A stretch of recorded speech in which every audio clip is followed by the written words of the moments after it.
اما بعد فاعوذ باللہ من الشیطان الرجیم بسم اللہ الرحمن الرحیم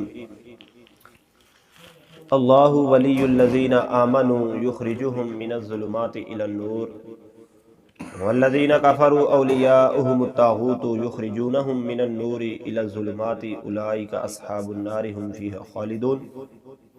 صدق اللہ العظیم۔ سورۃ البقرہ آیت نمبر 257 ہے۔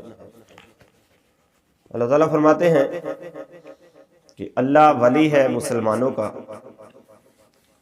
انہیں اندھیروں سے نور کی طرف نکالتا ہے، اور کافروں کے لیے حمایتی شیطان ہیں، وہ انہیں نور سے اندھیروں کی طرف نکالتے ہیں۔ یہی لوگ دوزخ والے ہیں، انہیں ہمیشہ اس میں رہنا ہے۔ تو اس آیہ مبارکہ میں اللہ تعالیٰ نے مسلمانوں کو اندھیروں سے نور کی طرف اور کافروں کو نور سے اندھیروں کی طرف جانے کے حوالے سے بیان فرمایا ہے۔ مسلمانوں کو اندھیروں سے نور کی طرف کس طرح نکالنا ہے؟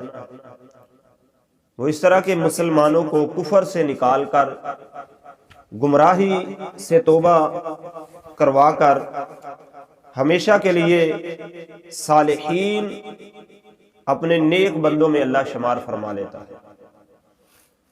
تو یہ آیت اللہ تبارک و تعالیٰ کے تمام ان پیاروں کے بارے میں ہے جو کفر کو چھوڑ کر، گمراہی کو چھوڑ کر اللہ کی طرف آ جاتے ہیں، اللہ کے پیارے رسول صلی اللہ علیہ وسلم کی طرف آ جاتے ہیں۔ تو یہ اللہ کا ولی ہونا اس طرح کہ وہ خود مومنوں کا ولی ہے، یعنی اللہ تعالیٰ خود ایمان والوں کا مددگار ہے۔ ولی کا معنی ہوتا ہے مدد کرنے والا۔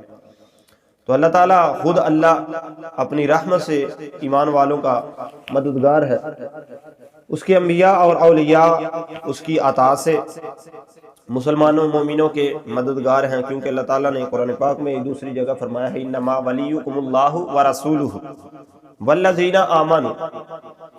تو اس آیت سے اللہ تبارک و تعالیٰ نے نبیوں اور ولیوں کا مددگار ہونے کا بھی تذکرہ بیان فرمایا ہے، اور اللہ تعالیٰ بھی اندھیروں سے نور کی طرف نکالتے ہیں، اور اللہ نے نبی رحمت صلی اللہ علیہ وسلم کے بارے میں بھی فرمایا ہے کہ آپ بھی گمراہی سے لوگوں کو ہدایت کی طرف لے کر آتے ہیں، ہدایت نور کی طرف۔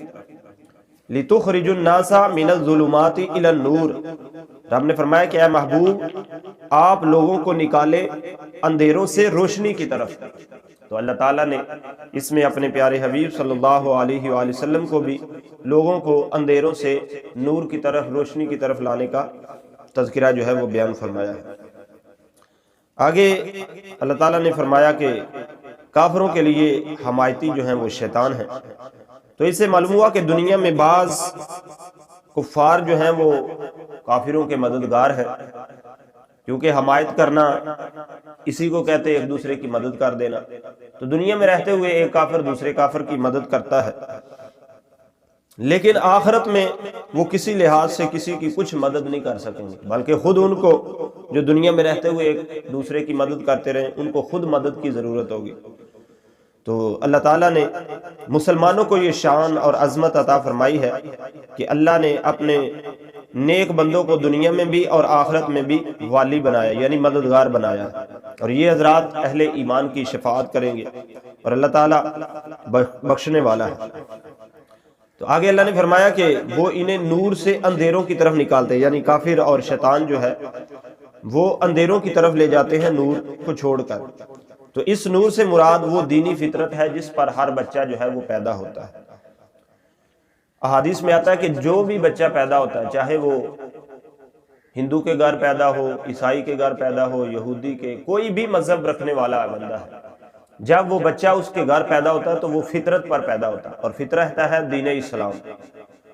پھر جب بڑا ہو جاتا ہے تو اس کے والدین اس کو یہودی ہیں تو یہودی بنا لیتے ہیں، عیسائی ہیں تو عیسائیت کی تعلیم دیتے ہیں، کافر ہے، یعنی جو ان کا مذہب ہوتا ہے وہ اس کو تعلیم دیتے تو وہ اسی مذہب میں چلا جاتا ہے۔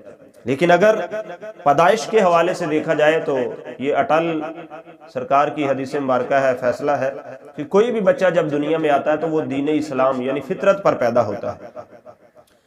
تو اللہ تبارک و تعالی اور اس کے پیارے حبیب صلی اللہ علیہ وآلہ وسلم تمام اہل اسلام کو اندھیروں سے نکال کر روشنی کی طرف لانا چاہتے ہیں، اور جو شیطان اور کافر ہیں وہ روشنی سے اندھیروں کی طرف۔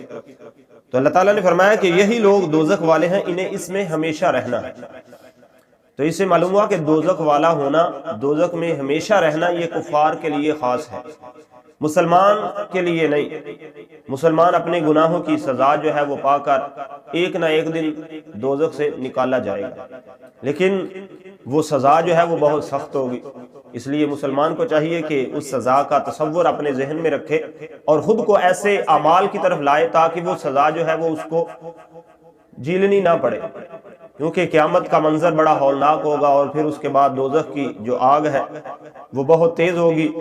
تو اس لیے ہر مسلمان کو چاہیے کہ دنیا میں رہتے ہوئے اس آگ سے بچنے کی تیاری کرے، اپنی قبر اور حشر کی تیاری کرے، کیونکہ جب رب چاہتا ہے، رب کا رسول چاہتا ہے کہ جو ہمارے مسلمان لوگ بندے ہیں وہ اندھیروں کو چھوڑ کر، گمراہی کو چھوڑ کر، بے دینی کو چھوڑ کر ہمارے سیدھے راستے صراط مستقیم پر چلیں، تو اب اللہ تو چاہتا ہے کہ مسلمان بندے جو ہیں وہ نیک راہ پر چلیں، لیکن مسلمان کی بدقسمتی ہے کہ جانتے ہوئے سمجھتے ہوئے نیک راہ کو چھوڑ کر بدی والے راہ پر چل پڑے۔